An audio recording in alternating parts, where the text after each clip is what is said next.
तळ कोकणामध्ये विशेषतः सिंधुदुर्गामध्ये भात कापणीनंतर गवळदेव गवळदो हा एक स्नेहभोजनाचा कार्यक्रम केला जातो. याचं मुख्य कारण असं आहे की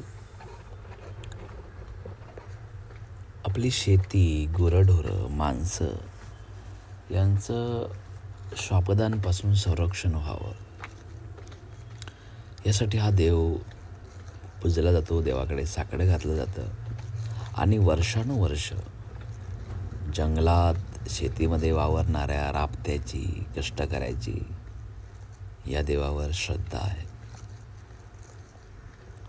संपूर्ण भारतामध्ये जिथे जिथे निसर्ग आहे, जिथे जिथे गावं आहे, जिथे जिथे शेती आहे, तिथे अशा विविध निसर्गातल्या शक्तींची पूजा केली जाते आणि तिथला स्थानिक त्याच्या परीने तिथल्या चालीरीतींप्रमाणे ते तो जपत आला आहे. आता पहिल्यासारखी शेती राहिली नाही आहे, त्यामुळे या उत्सवाचं स्वरूपसुद्धा फार छोटं झालं असं म्हणायला हरकत नाही. माणसं कमी झाली आहेत गावांमध्ये, त्यामुळे जी काही माणसं आहेत ते जपायचा प्रयत्न करत आहेत.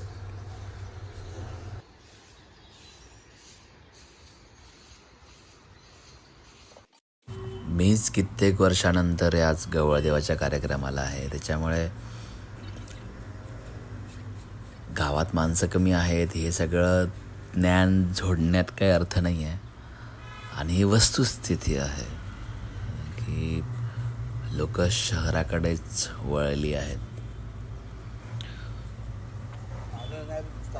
असो, तर निसर्गाच्या ठिकाणी, पाणवठ्याच्या ठिकाणी गवळदेवाचं स्थान असतं. नदीतलेच दगड, गोटे, गोलाकार दगड यांना गवळदेवाच्या रूपामध्ये पूजलं जातं.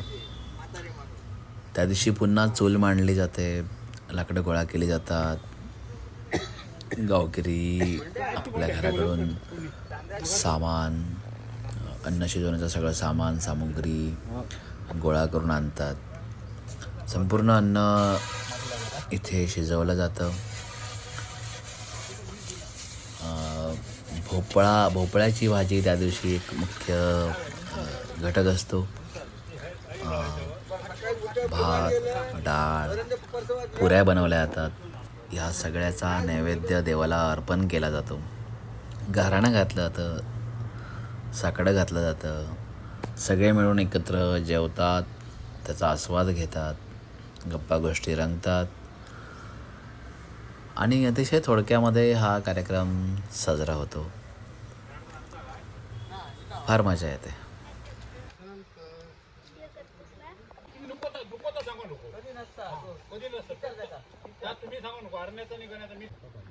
डाळ पुरत ना तेवढी. तुम्ही तिघजण कलपासून तयार करणार बाका आता विचारता तुका आठवण करून देता येईल ना. परत चांगलंच काय आज करतास काय म्हणून मी नाही. तर हा आहे गवळदेव आणि इथेच एक वाघाचा आकार दिला जातो मातीनेच. इथे उजव्या साईडला बघा जिथे पिवळं फुल आहे ते वाघाचं तोंड आहे, तेही वाघ पूजला जातो.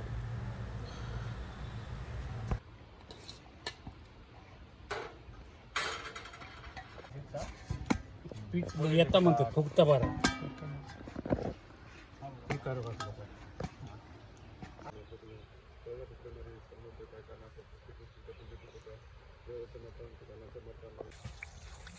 ₹10 दो ना. हां हां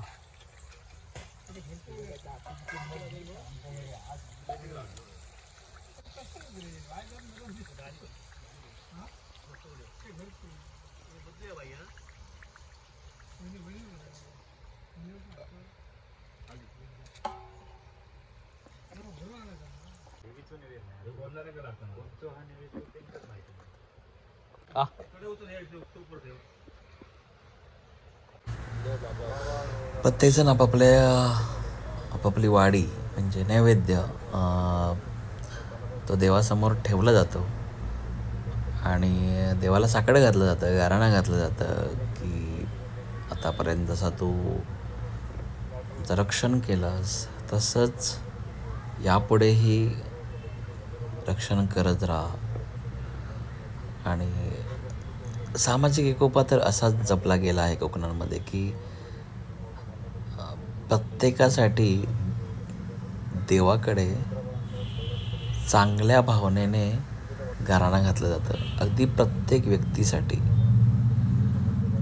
त्याच्यामुळे निसर्गातल्या शक्तींची पूजा करता करता माणसाने एकमेकातला एकोपा गुंफला आहे आणि हे वर्षानुवर्ष होत आलं आहे.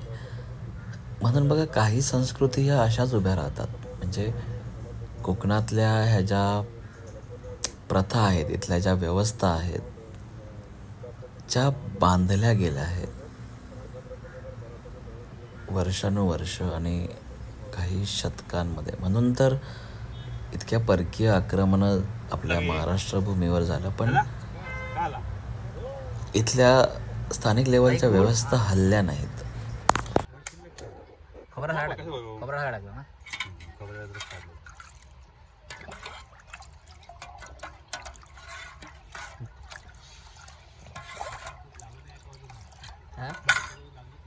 काय कोपडा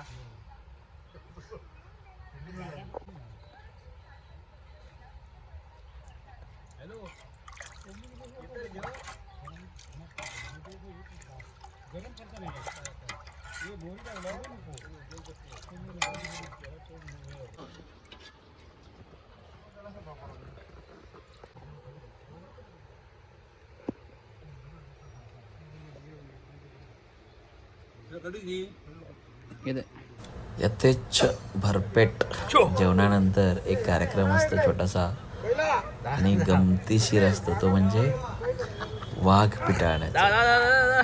म्हणजे आम्ही लहान असताना आमच्यातला जे कोणतरी वाघ व्हायचा आणि बाकीची मुलं त्याच्या मागे पळायची. म्हणजे त्या वाघाने वाघ पुढे पळतो आणि बाकी मुलं त्याच्या मागे धावून पळून त्याला पिटाळून, म्हणजे नदीच्या पलीकडे पिटाळून द्यायचा तो कार्यक्रम असायचा. फार मजा यायची आणि आम्ही फार उत्साहाने लहान असताना ते करायचो. आता हे थोडं सगळं स्वरूप बदललंच आहे. पण काही ठिकाणी जिथे जिथे माणसं अवेलेबल आहेत, उपलब्ध आहेत, तिथे हे सगळं अजूनही फार प्रेमाने आणि गमतीने मजा करून हे केलं जातं. तर असा हा गवळदेव साजरा होतो.